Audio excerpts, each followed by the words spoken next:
Magandang araw po sa inyong lahat mga kababayan at welcome back dito po sa ating munting channel Pinas News Review, kung saan re-reviewin po natin ang mga mahalagang balita dito sa Pilipinas. Mga simpleng komento sa mga issue dito sa Pinas. At ito nga mga kababayan, kapapasok lang matapos i-zero ang budget ng OBP, Senator Escudero nagsalita na.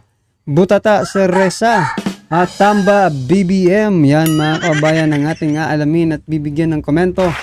Mula po ito kay Pinas News Insider, nasa description po ang full video link ng video ito. Subscribe na po kayo. At kung bago ka pa lang at di pa po napag-subscribe sa ating munting channel, please don't forget to subscribe.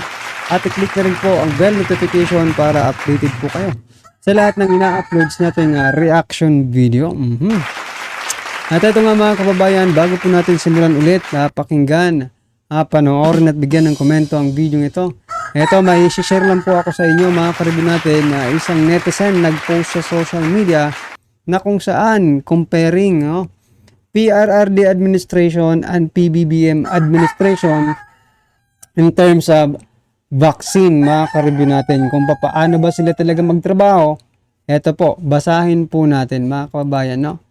Mula po ito kay Crisette Laureta Chu. PRRD did what was next to impossible.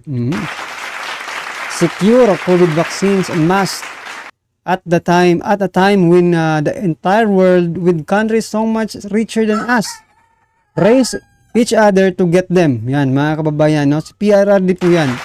Nakipagpaligsahan sa mga mayayaman na bansa para makakuha ng mga vaccines na ito, no? At masses.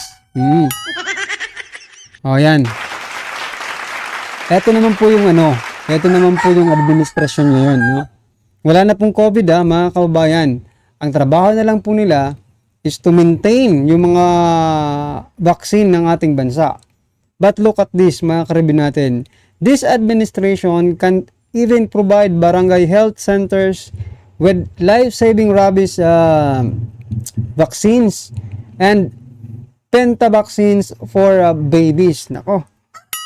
Totoo po yan mga kababayan, kasi dito rin sa amin, no, may baby po kami dito.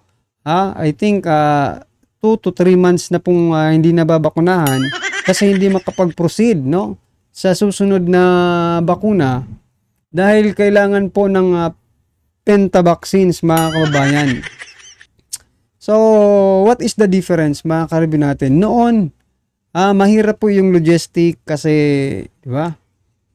Mahirap hindi makalabas yung tao, no? Ngayon, wala namang COVID ngayon mga kababayan, pero bakit ganun? Hirap na hirap po silang mag-stock, no, ng pentavaccines para sa kabataan, no? Pag lumalabas nyo dito, pinababayaan nyo po yung ating mga kabataan, mga kababayan. Importante po yung pentavaccine na yan Importante po yan para sa kabataan. Ang point ko lang dito mga kababayan, baka walang pondo, ba? Baka walang pondo kaya hindi makapag-deliver. Ako hindi naniniwala na walang pondo mga kababayan para dyan sa pentavaccines na yan, di ba? Kasi biruin mo, nakakapagpamigay nga sila ng ayuda di ba? Di ba? Nakakapamigay po sila ng ayuda sa iba't ibang panig ng bansa. Pero itong pentavaccines, hindi po nila mapondohan. Grabe naman po yun. Hindi ko po sinasabing walang pondo. Mayroon po siguro. Anong problema kung meron? Bakit walang dumarating? Ewan ko lang, baka sa amin lang yung mga kayo, kung mga may babies po kayo na pa-comment naman po kung may pentavaccine sa inyo. Diba? Well, anyway mga kababayan, so ganyan po talagang buhay, no? Kapag hindi nakafocus. Nasaan ba ngayon ng Secretary ng Department of Health? Nakafocus po sila sa PhilHealth. Yung pondo ng PhilHealth ba ang pinofokusan ngayon ng Department of Health? Yun mga karibin, napatanong tuloy tayo no?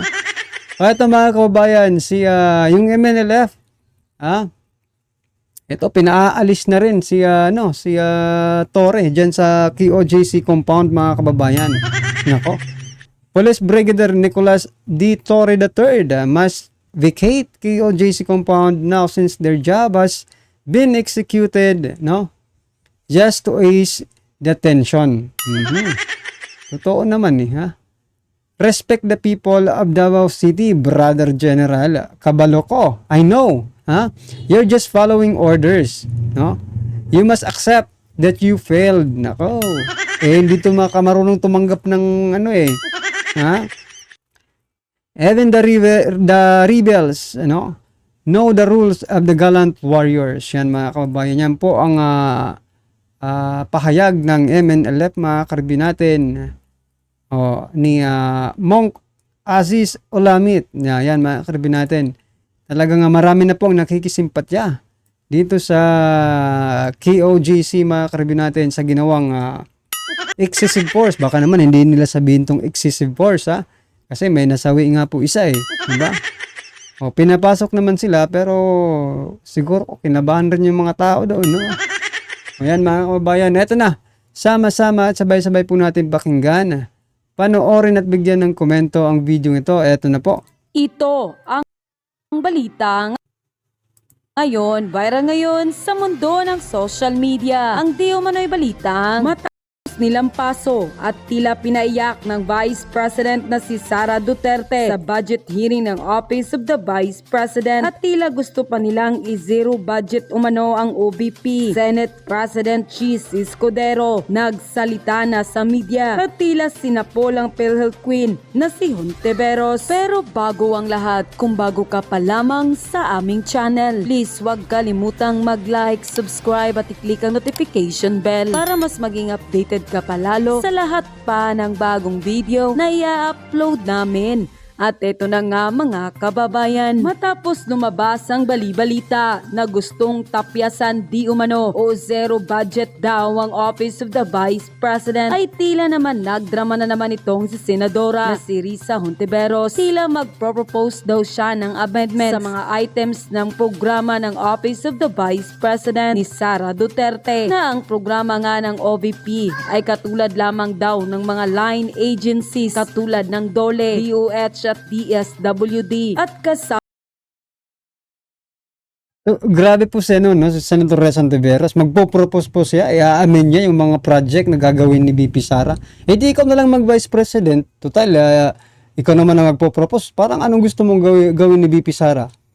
Iyo yung idea, no? Tapos implementer lang si si VP Sara ng mga gusto mong gawin. Hindi, ikaw ba ang binoto ng Vice President ng taong bayan? Hindi naman, di ba? O bakit gagawin mo yan kay Vice President Sara Duterte? Di ba? Ikaw pa i-amend mo? Grabe ka naman. Tanggalin mo na lang, wag mo nang i-amend kasi parang nakaka-insulto ka di ba? Para sa akin nakaka-insulto po yun para sa part ni Vice President Sara Duterte na ito yung gusto kong proyekto. Amendahan nitong PhilHealth Queen, di ba? Tapos gusto mo, ako pa mag-implement ng inamyenda mong project. Di ba? Nakaka-insulto po yan sa part ni Vice President Sara Duterte. Tapos sasabihin mo, hindi mo pinupolitika si Vice President Sara Duterte. Ikaw na mag-Vice President, Senator Risa Hontiveros. Total, sinabi naman ni Vice President Sara Duterte na handa siya, no? Kung i-impeach niyo siya, ikaw nang pumalit. Senator Risa Hontiveros. Tama din daw ang 10 million pesos para sa isang kaibigang libro na isinulat mismo ng Vice Presidente na si Sara Duterte, ay kanya rin daw ang aamendahan. Ngunit pagkatapos nito ay So yan pa mga karibin natin, yung librong yan, no? 10 million pesos. Nako, aamendahan rin ni Risa Hontiveros. Eto nga lang, no? Bakit magigil na gigil ka dyan sa librong yan? No? 10 milyon lang ng mga at saka 200,000 na kabataan na makakapagbasa. Samantala, mga kababayan, doon po sa 1.4 billion everyday na ginagastos sa flood control projects na wala namang nakikita. Wala kayong kibo, wala kayong gagawin, 'di ba? Alam na po yan ng taong bayan. Narinig na po namin kayo. Nagsalita na kayo at tapos nyo na pong imbestigahan kung inimbestigahan man ninyo. Hanggang dun lang ba yun? Nasaan na yung ginagastos ninyo? Ha? Everyday, 1.4 billion plus. Tapos dito, buong ano na ito, buong buhay na nilang pwedeng gamitin itong itong librong ito. Pwede pa ito maipasa sa mga susunod nilang mga kapatid, di ba? Pag iningatan lang to mga kababayan, di ba? Tatagal po ang librong yan. Yung 5,500 flood controls, 1.4 plus billion, wala kayong salita. Dahil hindi Duterte. Kung Duterte yan, hanggang ngayon, hearing pa kayo. Di ba? Totoo lang, real talk lang. Kung Duterte po yan, na 1.4 billion every day, baka matapos na lang po ang termino, mag-iimbestiga pa rin kayo. Tila lumabas naman ng mga larawan ng senadora na tila ginagamit di umano nito ang DSWD na ilan sa ating mga kababayan ang nag-react na ayon sa kanila na napatanong, ano ito PhilHealth Queen? Tila nabuking katuloy ngayon. Duplication pala, Senadora Risa Hontiveros. Ano itong ginagawa mo dito? Di ba't sa DSWD yan? So programa mo rin ba ito, Senadora? Sa DSWD yan. Anong ginagawa mo dyan? Galing pa talaga sa iyong bibig na mayroong mga duplication ng programa ni BP Sara Duterte. Ano itong mga larawan na ito? Grabe talaga ang kaipalan nitong si Risa Hontiveros. Harap-harapang gamitan lang ba ang lahat? Ito'y ayon sa ating mga kababayan. Kasunod naman nito ay hindi pinalagpas ng mga DDS supporter ang mga kaipalan di umano ng senadora at tila harap-harapang pinalamon ng katotohanan at ayon pa sa kanilang social media post na may mga kalakip na larawan. Hello Senator Risa Hontiveros, anong ginagawa mo dyan? Diba sa DSWD yan?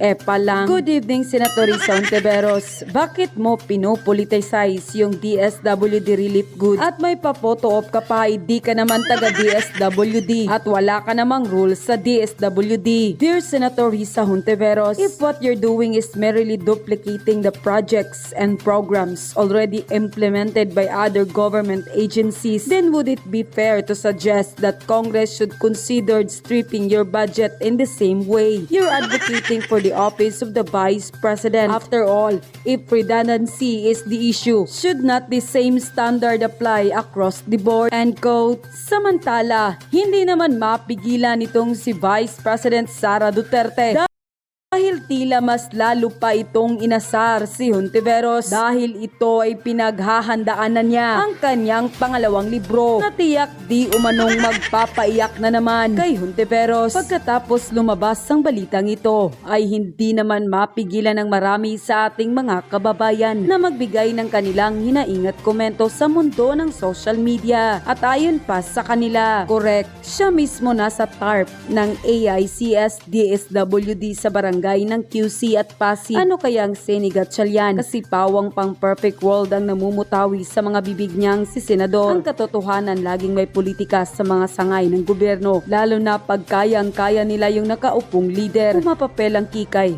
bagsak mo sa kangkungan yan.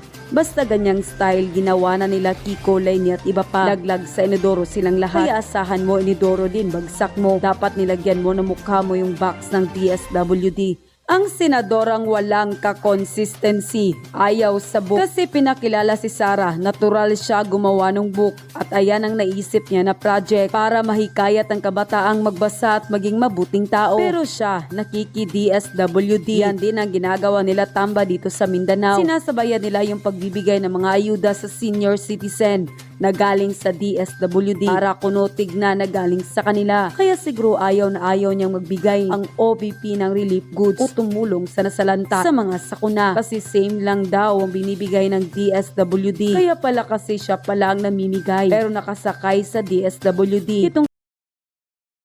So yan mga kababayan, huling-huli na po itong si Senator Risa Hontiveros, no? Hindi niya muna inisip yung sarili niya bago niya akusahan si Vice President Sara Duterte na nag-re-redundant ng function ng ibang agency mga kababayan. Pero siya, eto, Ha? May DSWD na. Ano pa?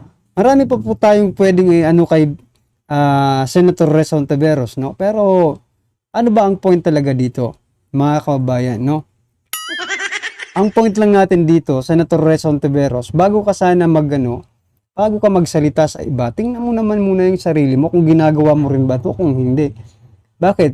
Pag si BP Sara ba ang gumawa, it is a violation, no? Of the law. Pag kayo ang gumawa, okay lang yun. Ganun ba yun, Senator Res Hontiveros? Yan tuloy, nasusupalpal kayo ng mga tao eh. Ha? Mismong tao na po ang nag-defend kay BP Sara na ito, mali talaga itong Senator Res Hontiveros. Yung PhilHealth mo nga eh, di ba? Yung PhilHealth issue mo, noong 2014 ba yun? Oh, bakit? 2014, 2012. Oh, ano masasabi mo dyan, Senator? Pina-stop eh. Di ba yung dating binalita ko na matagal na rin 2023 sinabi na Marcos pinack-check po ng Rappler, hindi po uusigin ng Marcos administration, no? Itong si Senator Res Hontiveros sa kanyang PhilHealth anomalies. Yan mga kababayan, wala tayong magagawa dyan. Isa lang nasa kapangyarihan eh. Pero pag baka naman pag Duterte na po ang nakaupong presidente, sabihin mo pag itong mga balikan kayo, no? Balikan kayo ng mga Duterte, baka sabihin nyo naman human rights na naman, ba? Human rights, freedom of the press. Huwag niyo na po kaming utuin mga kababayan kasi nga pati media ngayon eh, di ba? Pag kayo naman ang hindi sinagot ng for example, maging presidente si BP Sara, hindi niya sagutin yung mga mainstream media. Kaya sabihin nyo naman, ano ba yan? Yung freedom of information, di ba? Oo. Sa ngayon niya, tinitira niyo yung tao, hindi niyo binibigyan ng pagkakataon na makapagpaliwanag man lang. No? Lahat ng binabalita ng mainstream media, talagang Duterte, yung kasamaan ng Duterte, no? At magkamaliman ngayon yung administrasyon, nagbubulag at nagbibingi-bingihan lang po sila. Yan po ang totoo eh.